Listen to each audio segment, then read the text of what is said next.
મને મારી કેરી ઉપર એટલો વિશ્વાસ છે, એકવાર કેરી ખાય એટલે બીજી વાર આવતા વર્ષે આપણને ફોન કરે કે ભાઈ તમારી કેરી ક્યારે આવશે, અમારે જોઈએ છે। નોર્મલ કેરી જે આપણી હોય છે, સામાન્ય કેરી, બરાબર, એ સામાન્ય કેરીની મીઠાશ અને સૂકા આંબાના કેરીની મીઠાશ એ બેમાં જમીન આસમાનનો ફેર હોય છે। અને એક દિવસ એવો વિચાર આવ્યો કે મારી પ્રોડક્ટમાં દમ છે, મારી કેરી હું જનરલ લોકલમાં જેટલી અહીંયા થાય એ બધી હું લોકલ જ વેચતો હતો। મારું જે આ વર્ષે સિઝનની અંદર અમારું એક્સપોર્ટનો ટાર્ગેટ છે કેનેડા, એજેક્સ, કેનેડામાં, હા, ટોરેન્ટો સિટીમાં એજેક્સમાં અમે એક્સપોર્ટ કરવાના છે। અને તમને આ કેરી અમદાવાદ, સુરત, ગુજરાતના કોઈ પણ જગ્યાએ મળી જશે। નમસ્કાર મિત્રો, સ્વાગત છે તમારું અમારી ચેનલ લોહોંગ ટ્રાવેલમાં। તો શું તમે સાંભળ્યું છે ક્યારે સૂકા આંબાની કેરી? તો આજે આપણે આવી ગયા છીએ સૂકા આંબાની કેરીના બગીચામાં। તો મિત્રો આજે આપણે તેમની તમામ પ્રકારની જાણકારી મેળવીશું, જેવી કે સૂકા આંબાની કેરીનો બગીચો ક્યાં આવ્યો છે, સૂકા આંબાની કેરી ખાવાથી શું ફાયદો થાય છે, અને સૂકા આંબાની કેરી કેમ કહેવાય છે। તો આવી તમામ પ્રકારની જાણકારી આજે મેળવશું। તો જોડાયા રહેજો વિડીયોમાં અને વિડીયોને અંત સુધી જોજો, જેથી તમને પણ સૂકા આંબાની કેરી વિશે બધી જાણકારી મળશે।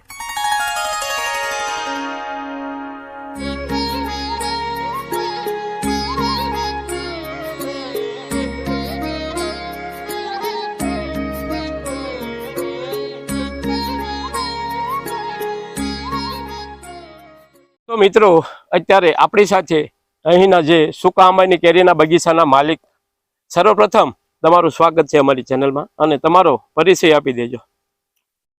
સૌ પ્રથમ તો આભાર મુકેશભાઈ, તમે મારા સૂકા આંબાની કેરીના બગીચાની અંદર મુલાકાત લીધી। મારો પરિચય આપું, મારું નામ છે ગોપાલ કિશોરભાઈ કોલડિયા, મારું ગામ છે નવી કાતરોડી, તાલુકો જેસર, જિલ્લો ભાવનગર, અને જનરલી હું શિક્ષણ સાથે સંકળાયેલો છું, શિક્ષણ, અને હાલ હું સુરત વસું છું। પછી આ સૂકા આંબાની કેરી કેમ કહેવાય છે, અને સૂકો આંબા એટલે શું?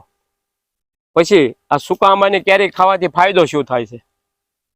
તો મુકેશભાઈ, હું તમને એવું કહું કે જનરલી સૂકા આંબાની કેરી એવો શબ્દ ઘણા દર્શક મિત્રો ઓછો સાંભળેલો છે કે ભાઈ સૂકા આંબાની કેરી એ કેવી હોય, પણ મિત્રો સૂકા આંબાની કેરી એટલે બગીચો છે ખરેખર લીલો જ હોય છે, આંબા સૂકા નથી હોતા, પરંતુ સૂકા આંબાની કેરીનો એક જ મતલબ એવો હોય છે કે જે આ બગીચો આપણે અત્યારે જોઈએ છીએ એ 30 વર્ષ જૂનો બગીચો છે, જે મારા દાદાએ વાવેલો છે।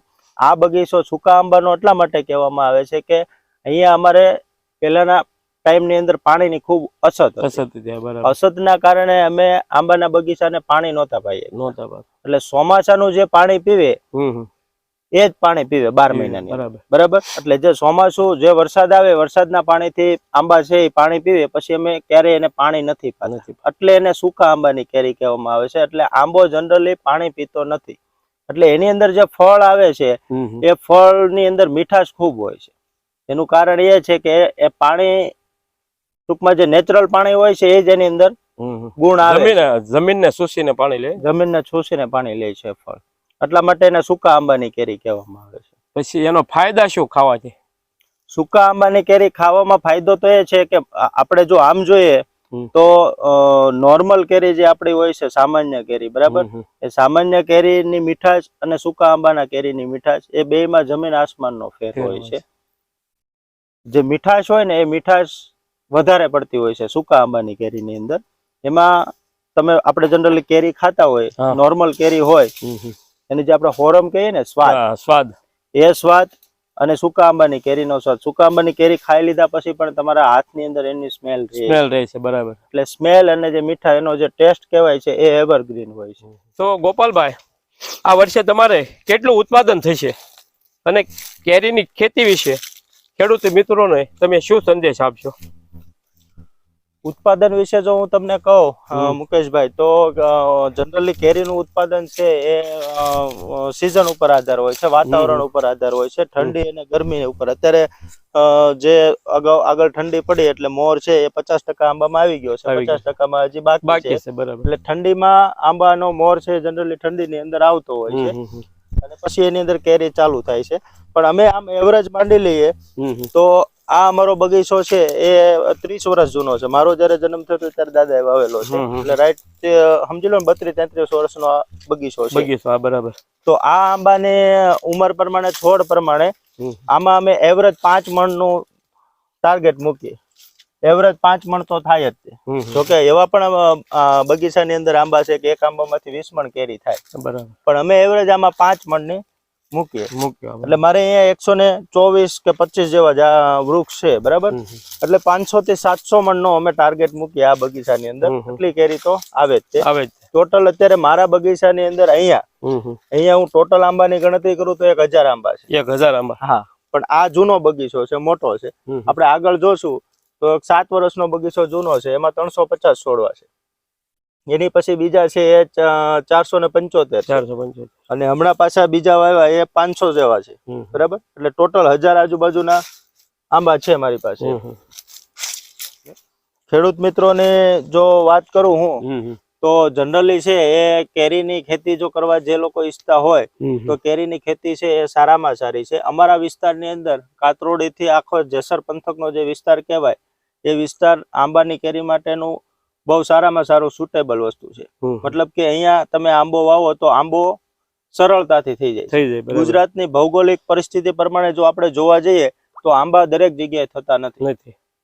અમરેલી જિલ્લો, ભાવનગર જિલ્લાના 2 તાલુકા, મહુવા, તળાજા અને જેસર 3 તાલુકા, અમરેલી જિલ્લાના 2-3 તાલુકા, બરાબર. પછી જુનાગઢ જિલ્લામાં થાય છે કેરી. પછી આમ જોઈ લો તો અમદાવાદ થી માંડીને કોઈ પણ વિસ્તારમાં નથી થતા. છેક દક્ષિણ ગુજરાતની અંદર સુરત અને વલસાડ આ ગણ્યા ગાંઠા વિસ્તારની અંદર કેરી થાય છે. બીજાને આંબા ઉછેરવા હોય તો થતા નથી. તો આ વિસ્તારના ખેડૂત મિત્રોને હું એ સલાહ આપવા માંગીશ કે જો એ આંબાની ખેતી કરે તો આ સારામાં સારી વસ્તુ છે. તમારી બેઠી આવક થાય છે, અને આમ જોઈએ તો આ સૂકા આંબાની ખેતી ની અંદર જો તમે આમ મેન્ટેનન્સ ની ગણતરી કરીએ તો 0 મેન્ટેનન્સ જેવું હોય છે.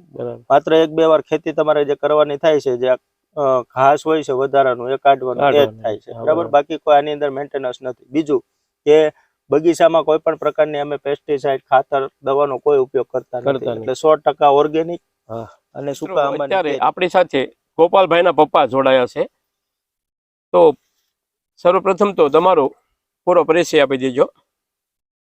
મારું નામ છે કિશોરભાઈ કરશનભાઈ કોલડિયા, ગામ નવી કાતરોડી, અને આમ બધા કે તરીકે ઓળખે છે. પછી સૂકા આંબાની કેરી કેવી રીતે કહેવાય છે, બરાબર, અને જે નોર્મલ કેરી આવે છે અને આ કેરીમાં શું ફરક હોય છે? સૂકા આંબામાં અને પિયતના આંબામાં બહુ બધો ફેર હોય, અને લોકો જોવે ને કેરી ખાય તોય ખબર પડે અને એનો રસ કાઢે કેરીનો, તો એ જે પિયતના આંબાની કેરી હોય એમાં રસની ધાર થાય, બરાબર. અને જે સૂકા આંબામાં જે એનો રસ છે એની ઢગલી થાય રસની, અને ઈ રસ ઘાટો બહુ મધ ટાઈપ, અને સ્વાદે એનો બહુ 100 ફેર પડે. ટૂંકમાં આપડા દેશી ભાષામાં કહીએ તો સાસ્યા ઘઉં ને પિયતના ઘઉં તમે ખાવ ને એટલો ફેર પડે, એમ 100 ફેર પડે. આપણે જે ભાલ સાઈડ જે ઘઉં આવે છે, હા, જે સાસ્યા ઘઉં આવે, અને આપડા અહીંયા પિયતના ઘઉંમાં એટલો ફેર આ કેરીમાં પડે છે. અને પિયત આપે છે એ એટલે એ લોકોને જ ખબર પડી જાય, આમ કેવું ન પડે કે ભાઈ આ સાસ્યા આંબાની કેરી છે કે પિયતના આંબાની કેરી છે. રસ કાઢે ત્યાં ખ્યાલ આવે, કારણ કે ઓલી રસની ધાર થાય ને ઓલો ઢગલી થાય, એટલો તફાવત આવે છે. મેં એવું સાંભળ્યું છે કે તમે કેરી ઇન્ડિયામાં નહીં પણ વિદેશમાં પણ સપ્લાય કરો છો, અને આવો વિચાર તમને કેવી રીતે આવ્યો અને તમે કઈ રીતે એક્સપોર્ટ કરો છો? મુકેશભાઈ, પહેલા તો એવું હતું કે જનરલી કે અમારો જે બગીચાની અંદર જે કેરી આવે છે એ લોકલ માર્કેટ હતું અહીંયા. અમે એનું વેચાણ ગામમાં અને આજુબાજુના ગામમાં કરતા હતા. પછી ધીમે ધીમે મને ખ્યાલ આવ્યો કે ભાઈ મારી પ્રોડક્ટમાં દમ છે, મારી કેરીમાં દમ છે. સૂકા આંબાની કેરી મીઠી હોય છે, અને આમ જનરલી એવું કહેવાતું કે ભાઈ ચાલો કાતરોડીની કેરી મીઠી હોય છે બધા. પછી મને એવો એક દી વિચાર આવ્યો કે બધા એવું કેમ કે ભાઈ કાતરોડીની કેરી મીઠી હોય છે. તો પછી મેં આખું જાણ્યું મારા પપ્પા પાસે, દાદા પાસે. એટલે એનું કારણ એ નીકળ્યું કે આપણે બગીચાને પાણી નથી પાતા, એટલા માટે આપણા કેરી, આપણા ફળની અંદર સ્વાદ છે, ટેસ્ટ છે. એટલે મને એક દિવસ એવો વિચાર આવ્યો કે મારી પ્રોડક્ટમાં દમ છે. મારી કેરી હું જનરલ લોકલમાં જેટલી અહીંયા થાય એ બધી હું લોકલ જ વેચતો હતો. પછી અમે સુરત ને અમદાવાદ વેચવાનું ચાલુ કર્યું, તોય મારું સેલિંગ થઈ જતું હતું બધું. તો પછી મને એવો વિચાર આવ્યો કે ભાઈ આપણી પ્રોડક્ટ એટલી સારી છે, આપણી કેરીમાં એટલો સ્વાદ છે, અને આપણી કેરી આપણા જે વિસ્તારમાં થાય છે, તો હું તમને જનરલી કહી દઉં કે મારા બગીચામાં કેરીનો સ્વાદ આવે એવું નથી. અહીંથી તમે ગણી લો કાતરોડી થી આમ જેસર સુધી જાઓ તો આટલા આખા વિસ્તારની અંદર કોઈ પણ બગીચાની કેરી લઈ લો તમે, બરાબર. એ બધી જ કેરી સારામાં સારો સ્વાદ આવે છે. એનું કારણ એ છે કે જમીનનો ગુણ, હવામાન અને પાણી નથી આપતા. આટલા વિસ્તારમાં પાણી બહુ અસત છે, ઓછું છે, એટલે બધા બગીચામાં જનરલી પાણી ઓછું અપાય છે, એટલે ફળ નાનું રહે છે સૂકા આંબાનું, પણ સ્વાદ એટલો સરસ આવે છે ને એની કોઈ સીમા નહીં. એટલે આખો આ જેસર પંથક કે આપણે કાતરોડી થી જડકલા કે આગળનો જે વિસ્તાર છે, એટલા વિસ્તારની કેરીનો સ્વાદ છે એ ખૂબ સારો હોય છે અને ખૂબ મીઠી હોય છે. એટલે મને એવો વિચાર આવ્યો કે ભાઈ હું આ કેરીને વિશ્વ ફલક ઉપર મૂકું. બરાબર. એટલા માટે મને વિચાર આવ્યો, એટલે મેં આખી જે એક્સપોર્ટની જે પ્રોસેસ હતી એ આખી પ્રોસેસ કરી એક્સપોર્ટની. મેં મારી કંપનીનું રજીસ્ટ્રેશન કરાવ્યું. મારા ફાર્મનું નામ છે કેકેસન એગ્રી એક્ઝિમ.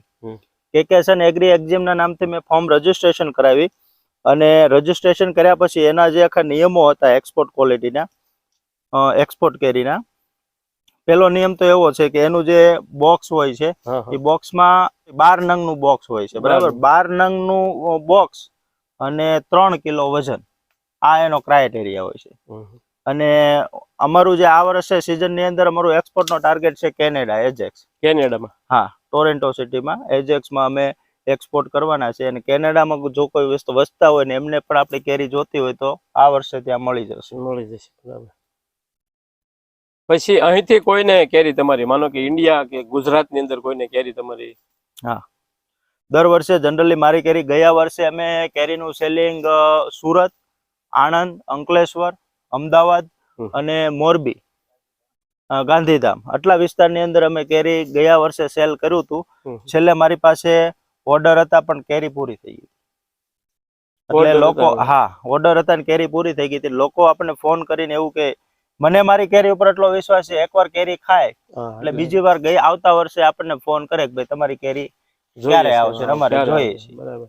આવી મીઠાશ છે કેરીની અંદર. પછી તમારે અંદાજે આ વર્ષે કેરીનો પાકવાનો સમય ક્યારે છે? જનરલી આ વિસ્તારની કેરીની જો તમને વાત કરું, જેસર પંથક ને કાતરોડીના કેરીની વિસ્તારની વાત કરું તો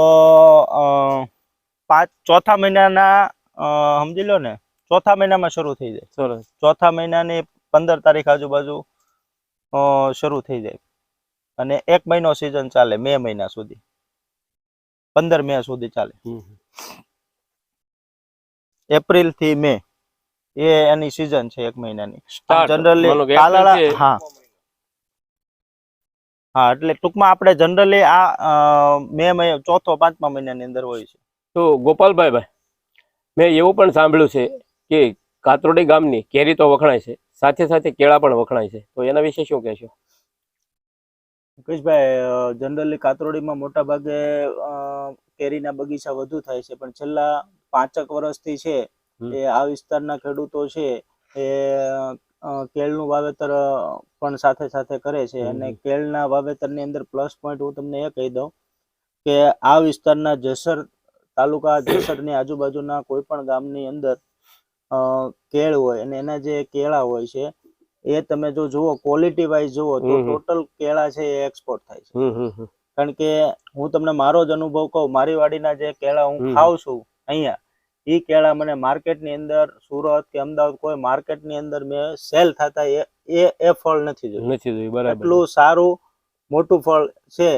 સાઈઝમાં પણ, સાઈઝમાં, કલર વાઇઝ જુઓ, નેચરલ જુઓ તમે, એટલે ટોટલ જે આ વિસ્તારની અંદર આ જે જમીન છે એની અંદર કેળ પણ બહુ સારી થાય છે. હું તમને વાત કરું કે એક કેળની અંદર તમે મિનિમમ સરેરાશ જો વાત કરું, મેં આના પહેલા જે કેળ હતી અમારે 5 વર્ષ પહેલા, બરાબર, એમાં 2.5 થી 3 મણ સુધીની એક લૂમ લીધી હતી. એટલે એ સમજી લો કે 50 થી 60 કિલોની એક લૂમ થાય. બરાબર. એટલે કેળાની ફળદ્રુપતા કેવી હશે એ તમે વિચારી શકો છો. જે કેળાની લૂમ હોય છે એની અંદર કેટલા ડઝન કેળા આવતા છે? ડઝન વાઇઝ જુઓ ને, જે આપણે 12 કેળા એ ડઝન થાય, પણ જેનો કાતરો કહેવાય, મતલબ જે ઝુમખું કહેવાય, ઝુમખાની અંદર 15 થી 17, 18 કેળા આવે છે, એ ઝુમખું કે એને. એટલે એક ક્વોલિટી એવી હોય છે, એટલા માટે લૂમ, કારણ કે 50-60 કિલોની લૂમ એટલે કેળા એટલી એની ફળદ્રુપતા હોય છે, એટલે એટલી વધુ માત્રાની અંદર એમાં કેળા બેઠેલા હોય છે. અને જો કે અમારા કેળા તો ટોટલ એક્સપોર્ટ થાય છે, પણ તમારે આમે કાચા ખાવા હોય અથવા તો લોકલ માર્કેટની અંદર અહીંયા હોય, વાડીએ પહોંચી શકતા હોય તો એ રીતે તમને અહીંયા કાચા કેળા પણ મળી જાય. અને કાચા કેળાની લૂમ તમે લઈ જાઓ ને ઘરે એમનું રહેવા દો 4-5 દિવસ એટલે પાકી જાય, અને પછી જે કેળા તમે ખાઓ એટલે એનો જે સ્વાદ હોય છે એમાં કાંઈ ઘટે નહીં, એકદમ નેચરલ. અને માર્કેટની અંદર જે આપણને કેળા હાલ મળે છે એ કેમિકલ વાળા હોય છે, કારણ કે જનરલી તમે વાડીએથી જે કેળા લઈ જાઓ અને જે મૂકો એ કેળા પીળા નો થાય, લીલા રહે છે પાકે, પણ સ્વાદમાં સારા હોય છે, ઓર્ગેનિક હોય છે. મિત્રો, તમારે સૂકા આંબાની ઓર્ગેનિક અને સારી સ્વાદિષ્ટ કેરી મેળવવી હોય તો તમે મારો કોન્ટેક્ટ કરી શકો છો. તમને આ કેરી અમદાવાદ, સુરત, ગુજરાતના કોઈ પણ જગ્યાએ મળી જશે. તો કેરી મેળવવા માટે મારો કોન્ટેક્ટ નંબર છે એ વિડીયોના ડિસ્ક્રિપ્શનની અંદર આપેલો છે, આપ કોન્ટેક્ટ કરી શકો છો. તો મિત્રો, આપણે જોયું કે સૂકા આંબાની કેરી એટલે શું. તો ખરેખર સૂકા આંબાની કેરી એટલે કે કઈ આંબા સૂકા હોતા નથી, આંબા તો લીલા જ હોય છે, પણ તેની મીઠાશ જે નોર્મલ કેરી હોય છે તેની કરતાં ડબલ હોય છે. તો આ વિડીયો તમને કેવો લાગ્યો એ કોમેન્ટ કરીને જરૂર બતાવજો, અને કોમેન્ટમાં તમારો અભિપ્રાય જરૂર કહેજો કે તમને આ વિડીયો કેવો લાગ્યો. અને આ વિડીયો તમને પસંદ આવ્યો હોય તો વિડીયોને લાઈક જરૂર કરજો, તમારા મિત્ર મંડળને શેર પણ કરજો, જેથી તે લોકોને પણ જાણ થાય કે સૂકા આંબાની કેરી એટલે